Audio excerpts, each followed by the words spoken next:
Okay, hi viewers, Dr. Jason W. Morrison, Theologist, New South Wales, Australia. We're still working on the JW Broadcasting May 2009 video, and I'm stuck at the recruitment scheme that they're putting on about Bethel. And it's very confusing for me because I've seen many testimonies of people that have come out of Bethel, and some were laid off without any warning whatsoever. I'm going to refer the presentation about Bethel after this to some experts, but for now let's just look at the propaganda scheme on this presentation. And to see millions take their stand for true worship. Thousands more are joining us every week. Jehovah is speeding up the ingathering work, and this makes us very happy. But who will work to provide the Bibles, Bible literature, and the audio and video publications that sustain us spiritually and help us to accomplish our kingdom preaching and teaching work? Bethel is a unique place. It's where mature Christians render sacred service to Jehovah in close association with Christ's brothers. They minister to the needs of our worldwide brotherhood and support the preaching work. The Bethel family is a group of dedicated, baptized servants of Jehovah who live and work together closely. So they experience in a special way what Psalm 133:1 says. Look how good and how pleasant it is for brothers to dwell together in unity. We're very pleased to see that many have expanded their service to Jehovah by making themselves available for the special privilege of Bethel service. Have you considered this as a goal? Well, if you have, you might want to consider my next referral to Jehovah's Witness experts on this matter, who have some very interesting and serious matter on Bethel. I'm going to refer this over to Kim and Mikey, who are JW experts. Before you consider going to Bethel, please consider this video.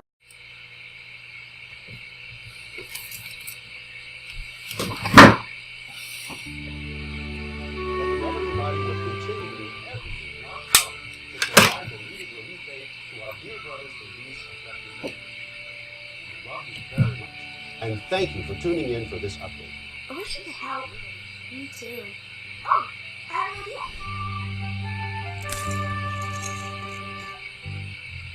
Oh, good.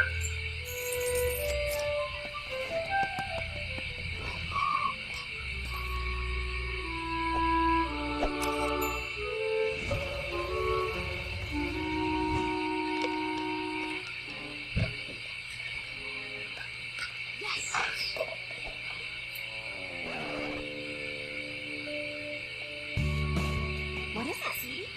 Can I get these to our brothers affected by the hurricane? Of course you can. We'll put it in the contribution box on Sunday. Our piggy bank is empty. I guess I can't help. There are many things you can do to help. First, you can save some money for next summer. Second, you can think about them and pray for them. You know, Jesus felt the same way when he was here on earth. Do you remember what he said when he helped the leper? I want to! Yes, he did what he could to help others. Just like you. That makes us very proud of you. Good morning, everybody. How'd you enjoy Watchtower's search for more money? You know, it's bad enough that they wanted their ice cream money, but now they want them to empty their piggy banks and give them everything.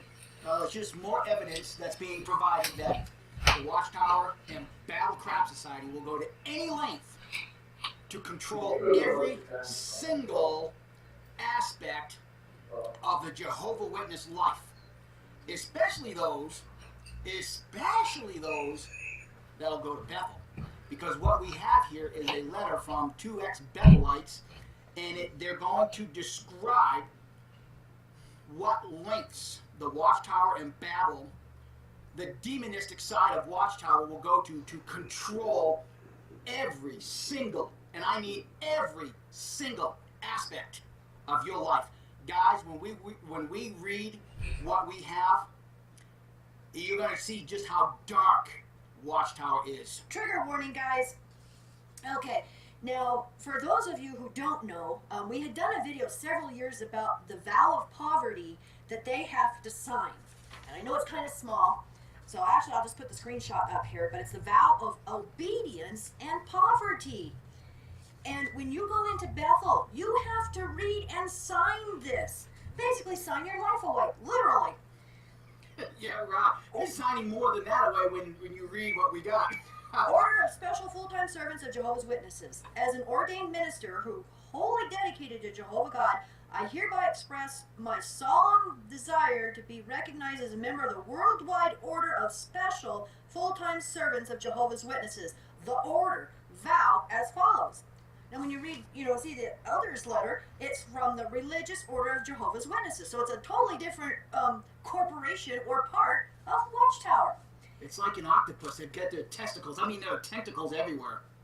Well, it isn't just the ones at Bethel. It's missionaries, those in the special, international building committees, and the circuit overseers, and when they used to have district overseers and zone overseers, they all had to sign this. I'm going to read this real quick. Oh, let's see. Vow as follows. While a member of the order, to live the simple, non-materialistic lifestyle that has traditionally existed for members of the order. Sounds like a secret society, doesn't it? It is. It is a secret, because how many of the rank and file Jehovah's Witnesses sitting in the Kingdom Hall? Well, let me ask you, dumbass elders, how many of you have even read this during a service meeting? How about a local needs? How about letting all of the rank and file know that there's a secret order within the organization? Before they send their teenage kids to Bethel. There you go. In the spirit of the inspired words of the prophet Isaiah 6:8, it looks like, very small print, and the prophetic expression of the psalmist, Psalms 110:3, to volunteer my service to do whatever is assigned to me in the advancement of kingdom interests wherever I am assigned for the order. To be submissive to the theocratic arrangement for members of the order. To devote my best full-time efforts to my assignment. Number 5, to abstain from secular employment without permission from the order. Well, you mean, no, wait, if you're ordered to be in the XJ Jehovah Witness community as a plant, then you would be ordered not to go to work, per se, perhaps, except just sit here and act as a troll because you're being ordered by Watchtower to be a troll? Hey, I'm just playing off of what's being fed right here from Watchtower's order, perhaps, Darrow. Number 7, to accept such provisions for members of the order, be they meals, lodging, expense, reimbursements, or others, as are made in the country where I serve, regardless of the level of my responsibility or the value of my services. You mean, come up with some sort of idea to keep throwing the flies in the ointment so the XJWs can't be united as one strong force against Watchtower? You mean that type of thing? Well, I'm thinking of Watchtower's lawyers that actually have a private practice on the side while being full-time, at Bethel. How do you think these guys can afford to drive the cars that they drive? How do you think these guys liquor stores? Spend money at liquor stores? Okay, number 8. To be content and satisfied with the modest support that I receive from the order as long as I am privileged to serve in the order, and not to expect any further remuneration should I choose to leave the order, or should the order determine that I no longer qualify to serve in the order. Translation is sit down, shut up, and do your job, and just live off the measly little scraps that we give you. Yeah. Number 9, to abide by the principles set out in God's inspired word, the Bible, in publications of Jehovah's Witnesses, and in policies dispensed by the order, and to follow the directions of the governing body of Jehovah's Witnesses, and number 10, to accept readily any decision made by the order regarding my membership status. You mean like what David said? I have not sat down with men who conspire and hide who and what they are. You mean that kind of principle? Yeah. No, I got it. Really, Watchtower, I got it. Yeah. We got this all under control. And I want to thank the friends, who sent me this package, because I knew it was coming, and it's like, oh boy, I didn't know what was coming. And when I started reading it, I had to call them up, and it's like, wow, yeah, I'm triggered. Hey, it's snowing.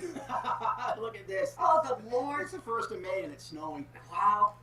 Okay, now, thank you, sweetie, because she sent me an email after I had talked to her, and she says you can mention about us signing the vow of poverty paper, which we just read, and signing our burial rites to be buried at Wallkill should we die during Bethel's service, since the cemetery was located at Wallkill. So many of you may not know, Watchtower has not only one, but several cemeteries. And I know they have one at the farms because someone a year or two ago sent me all the names of all the witnesses buried at the farm cemetery. So when you sign these papers, you also sign over burial rites, which means your family does not get your body when you die. Watchtower does. Do you see how dark this now becomes against Watchtower? This is, how much control do you really want, Watchtower? It goes to the point to where you control the dead bodies. That's sick. That's dark. That's very sadistic. And I guarantee you, you guys dig into Masonic rituals, and you will find that somehow, some way, this is an ancient Masonic ritual. Honestly, just read your Bibles, and you read the account of the Israelites leaving Egypt. And what did they leave with? They left with the bodies of Abraham and Joseph. You Jehovah's Witnesses don't believe in life after death. The body is of no value, but yet in a dark, sadistic, twisted way, in these guys' sick minds, that body, even though it's dead, still represents absolute control over the living. Okay, so back to the email. They call it the launching pad. So the cemetery at Wallkill is a launching pad because when the anointed are buried there, the anointed are buried there too, they go straight to heaven. So that's why they call it the launching pad. Yeah, but let's keep the body here on earth. Yeah, right. Sick. Yeah. But anyway, here's to the letter we got from our friends.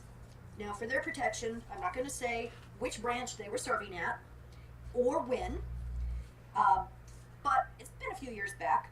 And I'll keep quiet while she reads this, because I just might accidentally let something slip that I'm not supposed to. And if I do, she'll edit it out, trust me. Okay. As children, we were taught by Watchtower that Armageddon was around the corner. Now it's any minute. Any minute, that's right. Any minute, brothers. We were told that material possessions were not important and could even hinder our worship to Jehovah. And as I just read in the Vow of Poverty, it pushes the same, thing. That, you don't want anything materialistic. The order is going to take care of you, so you don't need anything. Yeah. A college education was considered unnecessary and even dangerous. My wife was offered a fully paid 4-year college scholarship at a very prestigious university, but she turned down the scholarship. Before we married as a couple, we decided not to have children and would regular pioneer. Most of the secular work we did was part-time. As the years went by, we lived very modestly. We never went hungry, but our life was living by the seat of our pants, like most rank and file do. We were very active in supporting the organization's guidance on avoiding the accumulation of material goods.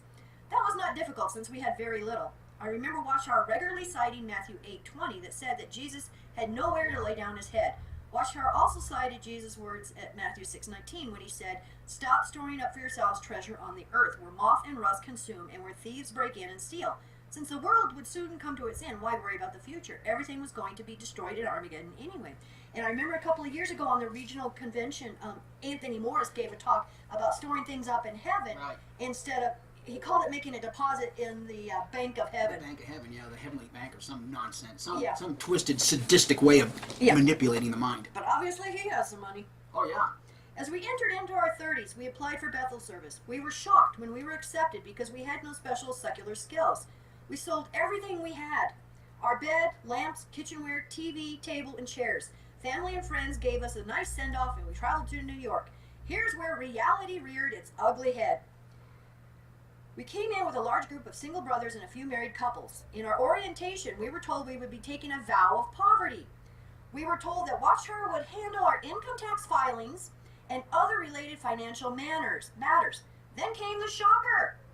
Watchtower wanted to know if we had real estate holdings, stock investments, royalties, or other investment income. We all looked at each other with confusion. We were poor pioneers. Later that week, a meeting was set up for us with a Watchtower accountant so we could open up a checking and savings account with Watchtower's bank of choice. But see, what they're doing is they're, through the Caleb cartoon, they're slowly but mentally getting the Jehovah Witness to give up their piggy bank account. We had a small amount to deposit. Well, it also goes along with the fact of Watchtower's control. They can't allow you to have your own bank account. They want to set up this bank account, and they can control everything, your tax returns and everything. And that is now filtered down into anybody who wants to build a kingdom hall, because you have to have a joint checking account with Watchtower. Yeah, with the LDC. Yeah, this is nothing but legalized crimes is what this is. Yeah. Okay, back to the letter. At Bethel, we were given a monthly allowance which covered transportation costs for meeting attendance and personal hygiene items like toothpaste, shampoo, deodorant, etc. It was not possible to save money at Bethel on the monthly allowance allocation. Hence, Bethelites were very creative in picking up a few extra dollars. Well, I thought they weren't supposed to work secularly unless the order gives you permission. Creative means no. See, what this really translates into being creative is faking being sick on a Sunday morning and then driving 40, 50 miles to a liquor store, buying some booze, and then selling it back to ex-Bethelites so they can have another drunken party. That's what that translates into, being creative. Oh, that's what it was doing. Or maybe, going out into the parking lot after a meeting and say, hey, you want some oregano? Mike hasn't read this letter, so he doesn't know what's in here. Wait till you hear this. Some would find old wood furniture at a thrift store or dumpster and refinish it at the Bethel wood shop. Then they would resell it for a small profit. Some secretly did odd jobs on vacation time when they went home for family visits. Secretly? So now you have a society within a society, a secret society. Because, if they're doing this secretly, but then again, it shows the fear that still dwells in the minds even of those in Bethel, because you wouldn't dare get caught doing this. That's why it's done secretly. Well, it's like signing this vow of poverty. It's like, good grief. And like when I was talking to them on the phone, I said, me being the rebel, I would say, it's none of your damn business, if I have real estate holdings or stuff. Exactly. Yeah. What concern of this is yours? Yeah. Back to the letter. Occasionally, airlines would run a promotion with a supermarket on low airfares. If a shopper accumulated a certain dollar amount of shopping receipts at a specific supermarket, they could qualify for a cheap airfare. We would go to the supermarket and search the parking lot for discarded receipts on the floor. We would also ask shoppers as they were leaving the store if they were going to need their shopping receipt. This is how many of us were able to go home to visit our families. Wow. Talk about graveling for money. Jeez. That's really pathetic. That's pathetic. And I don't feel bad for the rank of, I don't feel, ill will towards the Bethelites, because they do what they have to do to survive. But this triggered me and made me so angry at Watchtower of how low can they be to control these people and slaves. But wake up and just, hey, hashtag, wake up and walk away from Bethel. Bethel had a commissary where you could purchase food items at discount prices. Yeah. Unless you leave, and then they're going to charge you for that fruit. $5 for an apple and a banana. Yeah. Yeah, Marcus Vaughn. They had ice cream, cookies, potato chips, and other items. We rarely went to the commissary for obvious reasons. No money. We began to notice that there were Bethelites that had a lot of money. They would talk about vacationing in Europe, skiing in Aspen, yachting in San Diego, and going to international conventions abroad. How could they do it on a Bethel allowance? Guess how? They had real estate holdings, stock investments, rental properties, royalties, and in some cases, rich JW parents that had accumulated vast amounts of wealth. Also, several Bethelites had college degrees. There were lawyers, architects, computer scientists, doctors, and other professions that required a university education. Was it that they became JWs after going to college? In some situations, that was the case, but many of them were second, third, and fourth generation JWs. Their JW parents sent them to college.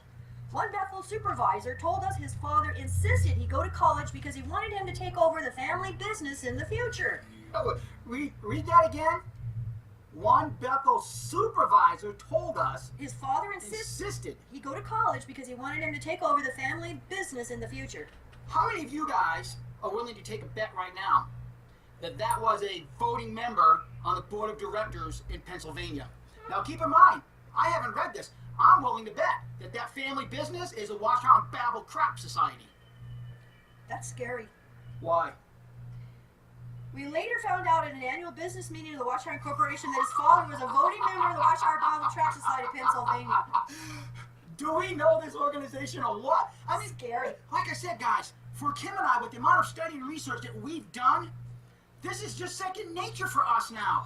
It's like, my goodness. So we later found out that at An an annual business meeting of the business- Watchtower Corporation. Now, this is the board meeting that they usually have before, the annual meeting. It's the business meeting. and this is the one where they get searched to make absolutely sure there's no recording devices. That's what we brought in. heard. Yeah, okay. Yeah, that his father was a voting member of the Watchtower Bible Tract Society Wow. of Pennsylvania. That's the board member. Wow. Hey, what the hell was going on? Had they not received the same counsel as we did in the publications and assembly talks given by the governing body and its representatives on higher education and materialism? Gonna pause here. I know it's gonna take us forever to get through I this know. letter. Sorry, guys, but we just can't help ourselves. But when we were in Wisconsin, there was an elder. And in fact, one of his sons was a substitute circuit overseer. Yeah. And he would always get on the platform and give these talks about, how to raise your kids and, not have a higher education and stay, faithful and loyal in the truth and not to go out in the world. And then come to find out that he was in the fishing game, wasn't it?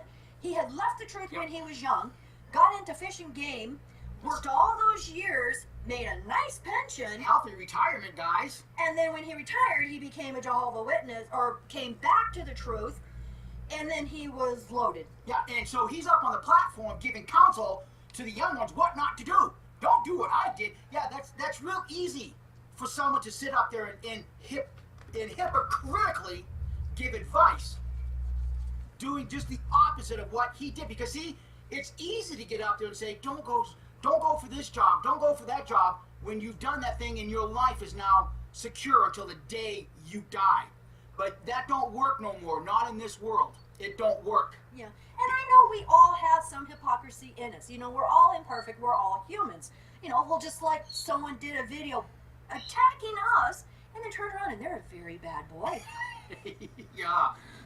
But Jehovah forgave him. Yeah, well, whatever. Okay, back to the letter. I digress. This rules for you and rules for us mentality was very noticeable. And we see it constantly. Yeah, we do. see it constantly, especially with these Bible bullies. Yeah. Watchtower operates with a double standard system. Yes, they Always. Even at the congregation level, it's a double standard system. do. One standard for the rich and another for the rest of us. And that's so true, like Mike just mentioned. We've seen it in every congregation we've been in. Yeah. So even down at the lowly congregation level. So you can see that it goes all the way to the very top. And that is not, by any stretch of the imaginations, a brotherhood. No. It's not a brotherhood. Yeah. And just like the convention, that's what made me so triggered watching those clips from the leaked convention videos, because it's like, oh, love for your brothers and your neighbor unfailingly. This is what Jehovah requires. Nope. No, I've never seen Nope. it. Never.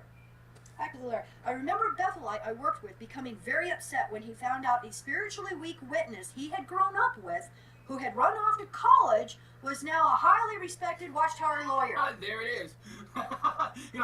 You leave the truth when you're young, you get educated, you acquire the money, come back into the truth, and now you're a highly respected elder within the congregation. Or It's- Watchtower lawyer. Yeah, I mean, it's the same bullshit through and through and through. Wake up, Jehovah's Witnesses, and walk away. Poor Mikey, he's getting triggered. The highly educated at Bethel were reaping the benefits of accumulated wealth, living at Bethel expense-free, and Watchtower was benefiting from their college education. Thus, Watchtower used their skills and big bank deposits to accumulate wealth for themselves as well. Well, think about it from a banking perspective. You go to Bethel, and if you do have a little bit of money, Watchtower says, well, let us put it in our bank account, and we'll take care of it. If and when you leave, and the time comes, we'll give you your money back. But while that money's sitting in the bank, Watchtower's collecting the interest, you knuckleheads, but not the person that allows Watchtower to do this. Well, look And I at don't mean mean knuckleheads, excuse me. I don't mean knuckleheads for the people that gave the letter. It's the knuckleheads for everyone else that is still continuing to sign this vow of poverty. Yeah.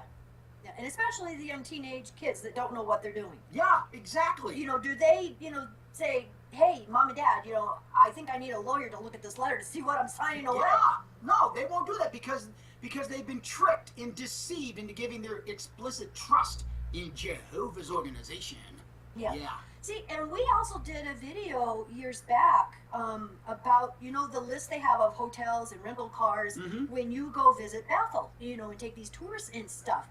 Well, at the fine print on this list, it said that all of your rewards points for your credit cards used, so when you rent a car, your rewards points would go to Watchtower. Yep. We exposed that several years ago. Yeah, just go to our channel and in the search box, put money scams. We've done several videos about these money scams. Every penny Watchtower's taken, and now they're wanting, the kids' piggy bank. Ugh. The wealthy at Bethel seem to have the less physical jobs and thus were less stressed as many of us who were working overtime constantly. They strolled the hallways with their fashion-labeled clothes and $500 suits as we looked for our apparel at the donated clothes department. The wealthy decorated their rooms with the finest in furnishings. Crystal, marble, silver, and gold items were proudly displayed. Fine wine and spirits. Oh, poor Aunt Mo, he's never going to live that one down. Nope. Fine wine and spirits were common offerings to visitors of the wealthy. They didn't use public transportation. They had new Cadillacs and Honda Accords to carry them around. Now, I want to interject something here because while Kim and I were still inside of Watchtower, her sister and brother-in-law, my sister-in-law and brother-in-law, went to Bethel. They went on one of their tours. And you remember what your sister said when she come back? She was really shocked. She says, I couldn't believe how luxurious and materialistic Bethel was with all the fine furnishings. And correct me if I'm wrong, did she not use the words it was shameful? Yeah. She says it was shameful. Wake up! Wake up! Oh my goodness. I know, it's starting to collect. Wow. Glad our roof is done. Yeah, me too. We were not envious of the wealthy, but frustrated we had been duped. We swallowed hook, line, and sinker all the Watchtower teachings on the matter of higher education and not accumulating material possessions. All we could do was laugh at ourselves for being fools. But thank goodness you woke up. Yeah. There's an old adage, fool me once, shame on me, shame on you. Fool me twice, shame on me. See, you dear friends are never going to be fooled again because now you know. Yeah, and that is the reason this couple sent us this information, because they want their, brothers and sisters to wake up, and they want everybody, they want the entire world to know what Watchtower really is like at the top. That's right. This is at the top, guys. You guys are going to love this. Surely the governing body was not living high off the hog. Guess again. Yeah. One weekday, we were invited by friends to an expensive restaurant there in Brooklyn. These friends were very kind and generous. Since it was a midweek dinner, we didn't make reservations. We were happy to have this special treat. Upon entering the main dining room, look who was there. A governing body member, Dan Sedlick, and his wife having dinner. He was about to blow his whole monthly Bethel allowance on one meal. Since funds were very limited, we counted every penny. We had heard about a resort that the wealthy visited in New Paltz, New York, called Mononk Mountain House. See enclosed. And they sent me this. I don't know if you can see the picture there. For $10 a person, the resort allowed people to hike all day on resort trails. You could not enter the Mohonk Mountain House Resort building. That was only for overnight guests. We made plans to visit Mohonk. Although the $10 admission price was 15% of our monthly allowance, we made the sacrifice and went. After hiking several hours on beautiful and picturesque paths, we decided to call it a day. Before leaving, we went to the main resort house entrance to take a picture. Guess who we saw arriving and entering the resort? A governing body member, Lyman Swingle. He was alone and dressed very casually. We identified ourselves to him as Bethelites. He immediately explained to us he was only at Mohonk to meet up with some brothers, although we didn't ask him why he was there. We had guilty conscience. Guilt. Yeah, no guilt. We asked if we could take a picture with him, and he graciously approved. His monthly Bethel allowance would have bought him a nice lunch at that resort. Also, when a governing body member's Albert Schroeder's son, Judah Ben Schroeder, got married, the wedding reception was on a luxury boat traveling up the Hudson River. Oh, You know what this is quickly becoming? The lifestyles of the rich and famous. That's what this is. Yeah, exactly. You just can't make this stuff up. No, you can't. That's why letters like this are very informative and very well appreciated. Yeah, yeah. The son married into a wealthy family who is in the automobile business. Wait for it. I know, wait. Okay. Now, we've done a video on this before, how the board members' families have little finger businesses that are operated by the Watchtower and Bethel Craft Society, so they keep the money is all kept in-house. So I will just about bet that this has something to do with leasing cars to Bethelites, or it has to do with getting the vehicles to the circuit and district overseers. Am I close? Close. This family provided cars to Watchtower, which in turn were used by circuit overseers in their ministry.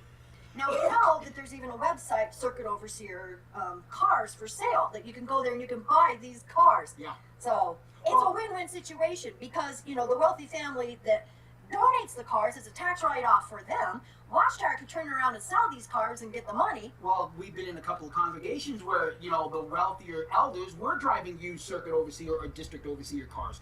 And the thing is you know darn well, just like their buildings in, you know, New York, they were well kept and well maintained. So, you know, if you happen to be a Jehovah's Witness with a little bit of money, you were actually buying a decent vehicle. Yeah. This family provided cars, yeah. The governing body members have always had very close relationship with wealthy JWs. You mean the ones that are on the board of directors? Marriage was an interesting subject talked about at Bethel. During daily morning worship and talks with the Bethel family, Watchtower encouraged single male Bethelites not to marry at a young age. The unofficial age was 30 years plus, so most married after reaching 30 years of age. Some Bethelites would not only marry in the Lord, but also marry into money. Some would marry older women if need be. Wow. The search for more money. You ready for what woke them up? Yes, yes. One day while at Bethel, my wife received a letter from the Social Security office. This was a turning point for us. Why were they writing? We had not communicated with them. Social Security? Wait a minute. You and I did a video several years ago about how these Bethelites are getting screwed because they spend their entire lives working for Bethel, and then when they do finally retire, there's no money in Social Security. Is that what this is? Shut up. We had not communicated with them. The letter stated that my wife had not worked enough to collect Social Security at retirement age. There it is.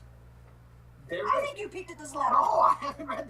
No, but you know, We actually did. It's been a common theme, and we did do a video several years ago.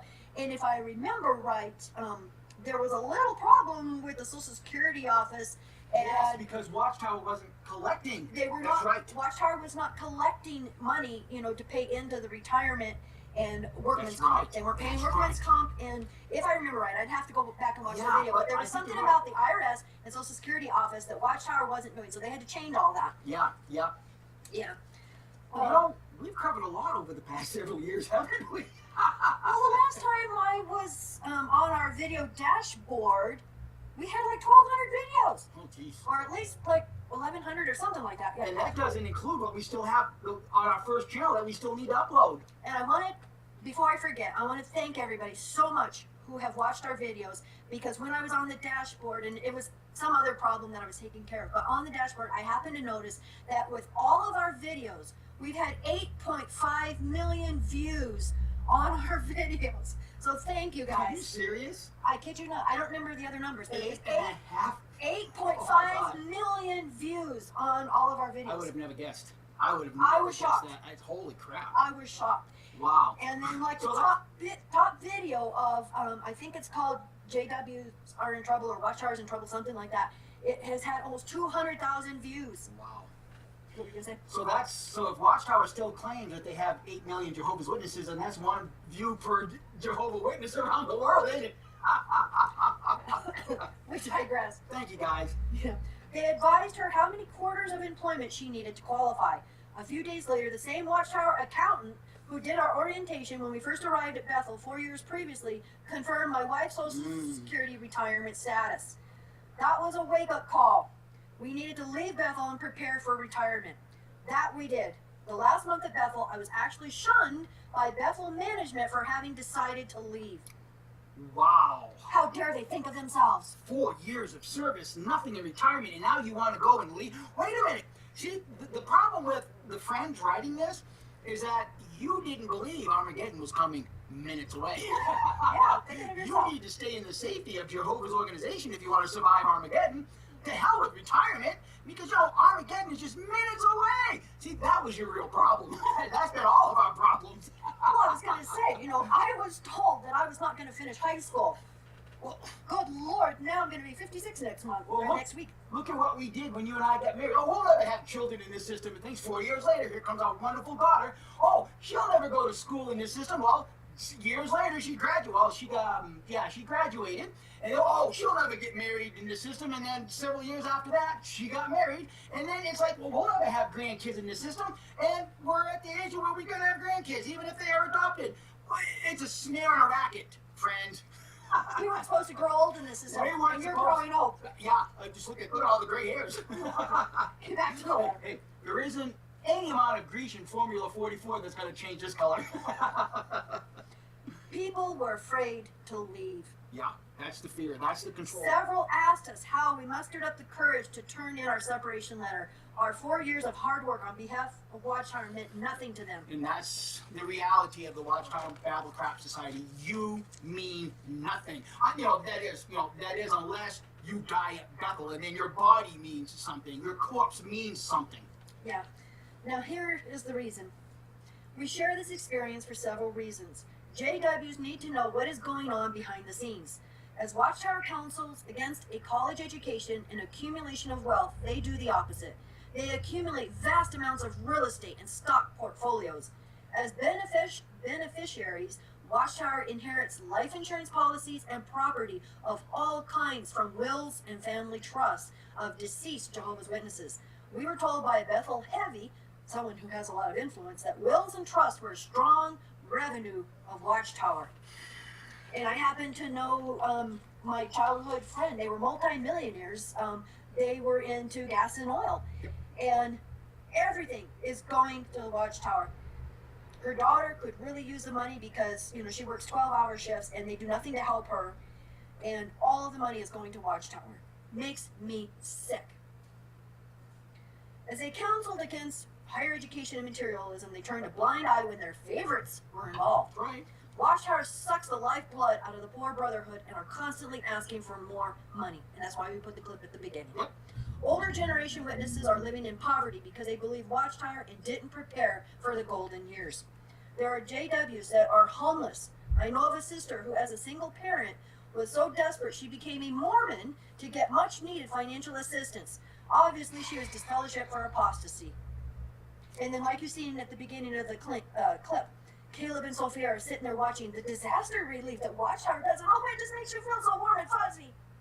But what about taking care, or at least encouraging, ones to, plan for the future? Yeah, Armageddon's not coming any minute. Plan for the future. And I just want to mention here that we're in contact with several teenagers and young people. Thank you, Isaac, for giving us an update. Yes, thank you. And thank you on your, blog for supporting ones in your age group, because there's so many that are waking up, but they're still living at home. And we talk to so many of them, and we always tell them the same thing. Get an education, finish high school, think about either like a trade school or, technical college, an education, plan for the future. Don't believe that Armageddon's coming any minute. Don't be like us and be, Right. fools and duped. So, I've said this once before, and I've said it many times, I'm going to say it again.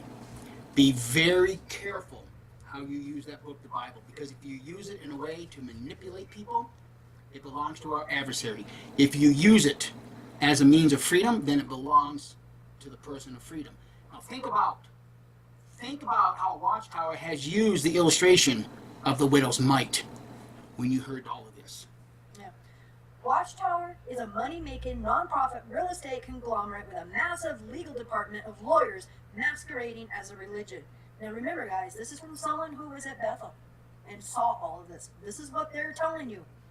They provide no material assistance in form of charity and never will. The actions of Watchtower leadership prove they don't care if the Brotherhood is struggling to pay rent, pay a heating bill, pay a phone bill, medications, food, and other essentials. Recently, I visited a sister who is in her 80s. She is struggling to pay for food and her medications. I helped her with some errands and noticed in her closet 2 dresses. The closet was practically empty. I paid for her meds, and in desperation, she cried out to me, "I'm poor." It broke my heart. She then apologized to me for having cried out. She said, "I should have never said that." Watchtower is to blame for the suffering of countless innocent followers. Watchtower leadership as a whole has no empathy or compassion for members who struggle to clothe and feed their families. They shamelessly cite the words found in Matthew 26:11, "For you always have the poor with you." Hopefully, our life experience at Bethel as it relates to higher education and material possessions will help others see what really is going on at Watchtower. If we had not gone to Bethel and seen for ourselves the truth about the truth, we would not have prepared for our retirement. We would be regular pioneers living by the seat of our pants, waiting for Armageddon to come at any moment. So, thank you, friends. Welcome to your freedom, obviously. Yeah. Because we just did put this couple on the recent nail and coffin. Yeah, so thank you so much. Thank you so much. And I want to mention also, they sent me this information here. It is the Pew Research findings on JW incomes. 48% of Jehovah's Witnesses make less than $30,000 annually. Only the American Baptists, 53%, and the National Baptists, 49%, have a higher low-income rate. 4% of JWs make more than $100,000 annually, lowest percentage among listed religions. Overall, Jehovah's Witnesses are listed last by the Pew Research study as it relates to membership income. Then it says, see last page where Jehovah's Witnesses are listed. Most economically depressed. Yep. And the chart they sent me, I know it's kind of hard to see, but Jehovah's Witnesses are here at the bottom. Sad. They want everything, including your corpse. Yeah. Yep. Wake up, Jehovah's Witnesses, and take a look at what you're really, really involved with. Yeah. And I want to mention that Faith Leaks has a bunch more documents they have put on there. I'm going to put the link down below. This was really disturbing because, I mean, there's like 150 documents between Watchtower and this body of elders, and apparently Palmer congregation in Massachusetts has a pedophile problem. Big surprise there. Yeah, and of course names have been redacted, but like I said, I'll put the link down below to that, and my goodness, it took me a long time to download all those documents, and when you start reading these documents, it's like, oy vey, it's disturbing. And how many of the rank and file knew that there was a pedophile right in the congregation, and they were doing nothing? Same story, you know, they were hiding it. Same story. See, when the Watchtower Bible Craft Society sends out their joke of the ministers to sit in front of the congregations, to sit in the auditoriums, telling you that Armageddon's going to happen any minute. They're not talking about the end of the world. They're talking about the end of Watchtower. That's code for Watchtower is just about done. Yeah. Well, you can see why so many fight against us and try to get rid of us and attack us. Because they don't want the Jehovah's Witness to start thinking, to start looking into who and what Watchtower really is, because every Jehovah's Witness that wakes up is another nail in Watchtower's coffin lid, and they're also another person that is no longer providing a positive cash flow. See, and they're not leaving their estates to Watchtower anymore either. And if that is one of their biggest revenues coming in, yeah, you can see, you know, why they're in panic mode. That's why they got to put a little Caleb and Sophia cartoon groveling for piggy bank money. You men are nothing but a bunch of sons of bitches. That's all you are. Yeah, and poor Caleb and Sophia, you know, it's a good thing they're not real kids, but we can see this was us back in the 70s. Absolutely. Every time, every penny, go to Watchtower. I mean, for crying out loud, I didn't even finish high school. I mean, I even saw, this is how bad it gets. I even saw Jehovah's Witnesses wearing penny loafers without any pennies in that little slot. Well, what happened to the pennies? I saw the Watchtower. This is how desperate they're getting. Yeah. It's really, you know, pathetic. But we are so glad to see that age bracket from like 12 to 30. So many of you are waking up. And that is awesome because you see Watchtower for what it is, and you're making plans and you're preparing. And that is awesome to see. And I don't care what anybody says. You know, any of those young ones contact me, and I'm going to tell them, you know, plan for the future. And, you know, just plan that there is never going to be an Armageddon. What do you want to do with your life? Yeah. And if Watchtower did that, they might have more money coming in. But all these poor people, it's already too late for Watchtower. It's already too late. They've already dug their grave and they got one foot in it. yeah. And we're hearing more from circuit assemblies that have been happening the past couple of months.